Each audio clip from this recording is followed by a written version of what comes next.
मौसमी फल उनके हुजरे में, तो उनके दिल में ख्वाहिश आई कि अल्लाह अगर तू इस मौसम में फल दे सकता है तो मुझे औलाद भी दे सकता है।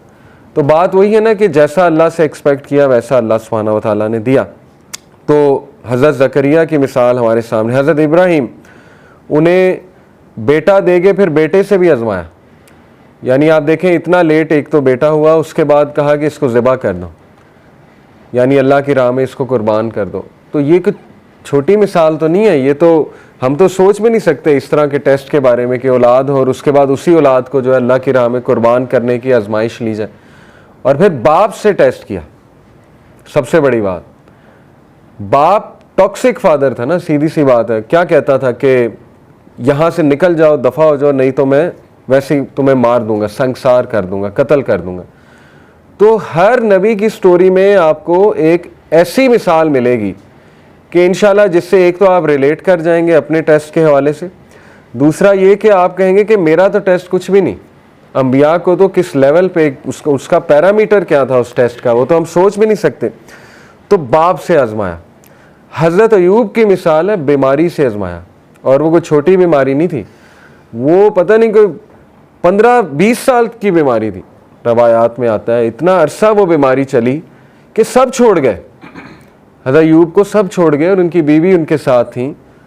तो फिर अल्लाह कहता है कि हमने उसे सेहत दी और सब लौटाए, वापस भी लौटाए, सेहत भी दी और सब वापस भी लौटाए उसे, क्योंकि उन्होंने ये दुआ की थी, इन्नी मसन्नी ज़ुर्रु व अंता अरहमुर राहिमीन, ऐ अल्लाह मुश्किल ने मुझे छू लिया है और बेशक तू ही तमाम रहम करने वालों में सबसे अजीम रहम करने वाला है।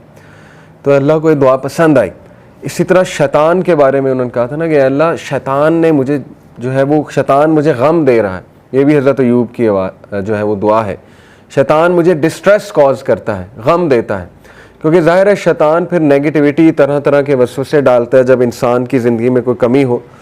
तो इसलिए ये तमाम जो कैरेक्टर्स आपको नज़र आ रहे हैं ना, अल्लाह ने कहा कुल्लु मिनस स्वाबिरीन, all of them were patient, all of them were स्वाबिरीन।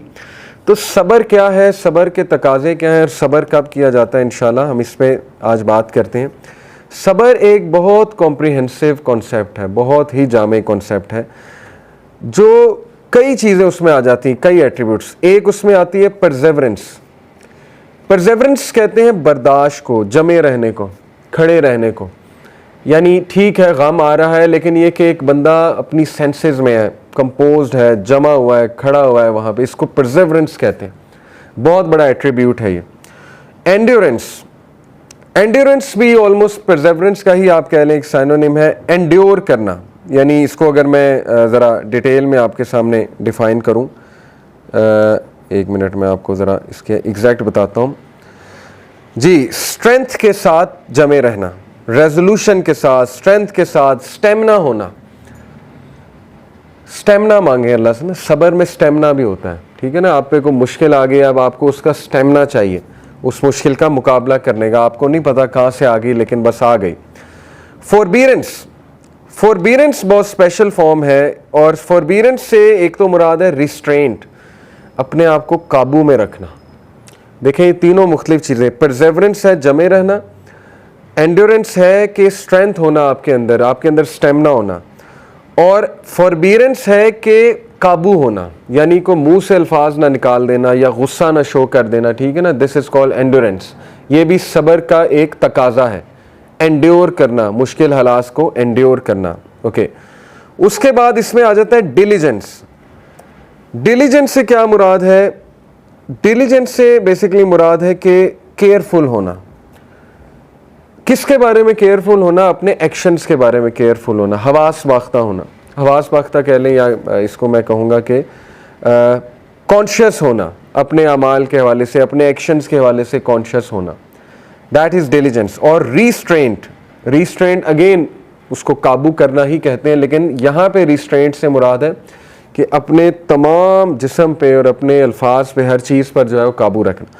तो ये है सब्र के कुछ तकाजे, परसेवरेंस, एंड्योरेंस, फॉरबीरेंस, डिलीजेंस और restraint. It is a characteristic of enlightenment that develops in the heart of Muslim. ये हदीस से साबित है। अल्लाह के नबी सल्लल्लाहु अलैहि वसल्लम ने फरमाया, सही बुखारी की हदीस है, जो कोई भी सब्र दिया गया या सब्र जिसने किया, whoever would be patient, जो कोई भी सब्र करेगा, then Allah will make him patient, तो अल्लाह उसे साबिर बना देगा। इससे साबित ही होता है कि सब्र किया जाता है, ठीक है ना। जैसे एक औरत थी कब्र पर बैठी रो रही थी और रसूलुल्लाह सल्लल्लाहु अलैहि वसल्लम वहाँ से गुज़रे, तो रसूलुल्लाह सल्लल्लाहु अलैहि वसल्लम ने उसे कहा सब्र कर। तो उस औरत ने, उसको नहीं पता था अल्लाह के नबी हैं, उस औरत ने कहा कि तुम्हें क्या पता मेरा क्या मसला है, अल्लाह has not tested you with this, यानी मेरा मसला बहुत एक्सट्रीम का है। अल्लाह के नबी सल्लल्लाहु अलैहि वसल्लम खामोशी से आगे चले गए। ये भी सब्र है, अल्लाह के नबी ने सब्र शो किया, फॉरबीरेंस शो की, काबू शो किया, कुछ नहीं कहा, आगे से चले गए। उसके बाद कुछ सहाबा ने उस बूढ़ी औरत को कहा कि तुझे नहीं पता ये कौन था, ये अल्लाह के नबी थे। तो बूढ़ी औरत बड़ा शर्मिंदा हुई और वो अल्लाह के नबी सल्लल्लाहु अलैहि वसल्लम के पास गई और कहा कि मुझे माफ़ कर दें, मैं सब्र करूंगी, मुझे नहीं पता था। तो बहरहाल वो खातून जो है उसने माफ़ी मांगी अल्लाह के नबी से और कहा कि मैं सब्र करूंगी। तो प्रॉफिट सल्लल्लाहु अलैहि वसल्लम ने कहा कि सब्र हादसे के शुरू में होता है। ये बड़ी गहरी बात है, सब्र हादसे के शुरू में होता है।